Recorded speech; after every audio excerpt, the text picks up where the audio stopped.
Halo warga Kristus dan Shalom. Hari ini kita akan membahas topik yang sangat penting dan sensitif, yaitu pelecehan sakramen gereja. Sebagaimana umat Kristen, sakramen adalah bagian yang sangat sakral dalam iman kita. Namun sayangnya, ada kasus-kasus di mana sakramen ini tidak dihormati sebagaimana mestinya. Namun, sebelum pembahasan, jangan lupa di-subscribe dan tekan notifikasi loncengnya agar mendapat info video terbaru dari kami. Oke?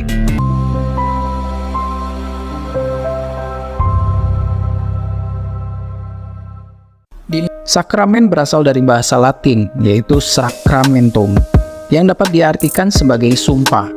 Ada beberapa sakramen yang biasa gereja lakukan, yaitu perjamuan kudus, baptis, pernikahan, dan lainnya. Sakramen dalam gereja Kristen adalah tanda-tanda suci yang ditetapkan oleh Yesus Kristus untuk memberikan rahmat-Nya kepada manusia. Sakramen dapat diartikan sebagai tanda kehadiran Allah di alam semesta ini. Dan dengan menerima sakramen, seorang berjanji untuk hidup setia kepada Yesus Kristus. Sakramen juga dapat diartikan sebagai suatu kesepakatan antara manusia dengan Tuhan Allah, atau sebagai sumpah untuk diikrarkan dalam agama Kristen melalui ucapan peribadatan. Namun, apa yang terjadi ketika sakramen ini tidak dihormati? Pelecehan sakramen bisa terjadi dalam berbagai bentuk. Apa saja itu? Yuk kita bahas.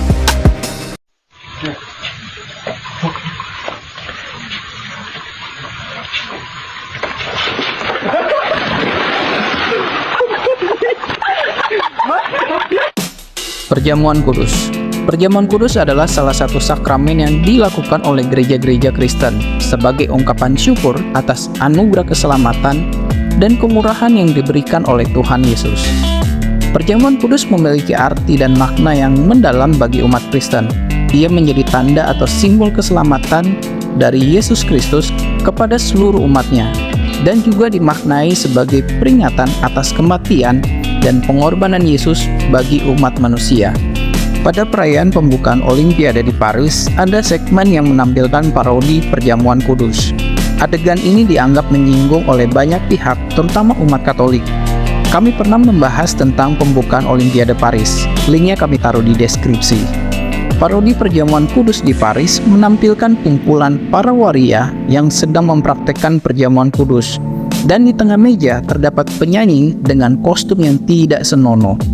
Parodi ini memicu kemarahan dan protes karena dianggap tidak menghormati keyakinan beragama. Banyak yang menilai bahwa penggunaan simbol-simbol keagamaan dalam konteks yang sekedar hiburan adalah tidak pantas. Sedangkan di dalam negeri sendiri terdapat seorang oknum kepolisian yang membuat keributan pada saat perjamuan kudus di dalam gereja. Ibtu DH bertugas untuk mengamankan gereja Gemik di kota Kupang. Pada saat diadakan perjamuan kudus, DH yang sudah mabuk ikut perjamuan kudus pada saat akan digelar proses perjamuan kudus. Para pelayan gereja membagikan roti dan anggur. Ketika giliran DH mengambil roti dan anggur sebanyak 2 kali dan langsung dimakan tanpa diberkati oleh pendeta. Melihat hal itu, majelis gereja sempat menegur DH, namun bersangkutan sempat tersinggung sehingga menjadi adu mulut dan percecokan terjadi di dalam perjamuan kudus. Anggota tersebut sudah diamankan dan sedang menjalani hukum disiplin dan dinonaktifkan dari kepolisian.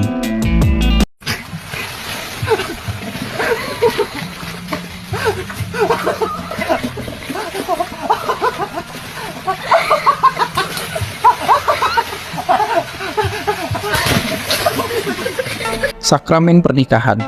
Pernikahan Kristen adalah sebuah ikatan monogami seumur hidup antara seorang pria dan seorang wanita yang didasarkan pada Tuhan Yesus Kristus. Pernikahan Kristen diikat oleh kasih, kesetiaan, dan hukum yang sah.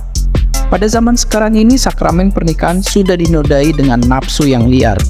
Pada beberapa kasus, terdapat pernikahan yang lebih dari satu pasang. Entah berkedok agama atau keadilan, yang jelas satu saja masih sulit diurus, apalagi 2 atau lebih. Pada kasus yang lain, pernikahan sesama jenis di beberapa negara, kami pernah membahas tentang LGBT, linknya kami taruh di deskripsi. Dan kita masih bersyukur di Indonesia tidak mengesahkan pernikahan sejenis. Di Jepang, ada pernikahan yang lebih aneh. Seorang pria menikahi karakter dari video game. Pernikahan ini sudah di luar nalar kita sebagai manusia. Dari beberapa kasus pernikahan tadi, kita bisa simpulkan bahwa zaman sekarang ini sudah tidak bermoral lagi.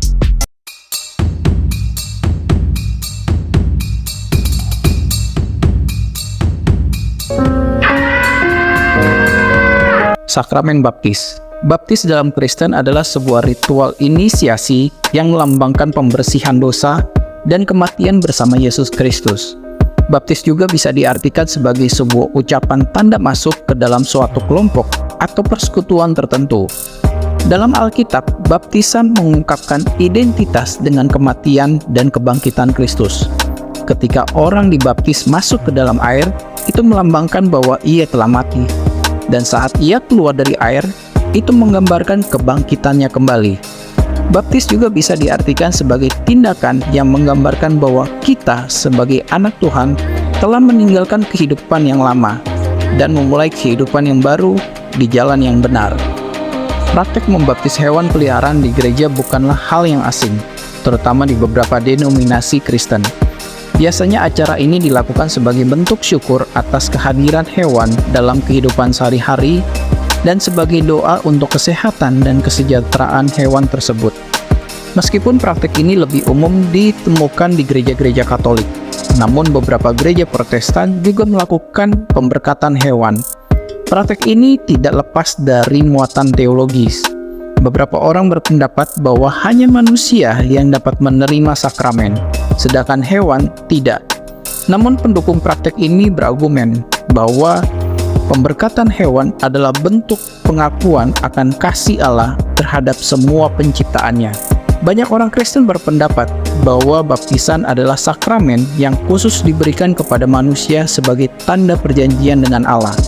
Mereka berargumen bahwa hewan tidak memiliki kapasitas untuk memaknai teologis dari baptisan, sehingga praktek ini tidak relevan bagi hewan. Terima kasih atas kemurahan hati Anda. Dukungan donasi Anda melalui Saweria di link deskripsi agar kami dapat terus berkarya dan menyebarkan pesan Kristus. Jesus bless. God the Father, God the Son, God the Holy Spirit, bless, preserve and keep us. God Almighty. Sampai di sini dulu pembahasan kita tentang pelecehan sakramen gereja. Tetap menghormati sakramen suci. Tuhan Yesus memberkati dan keep on fire.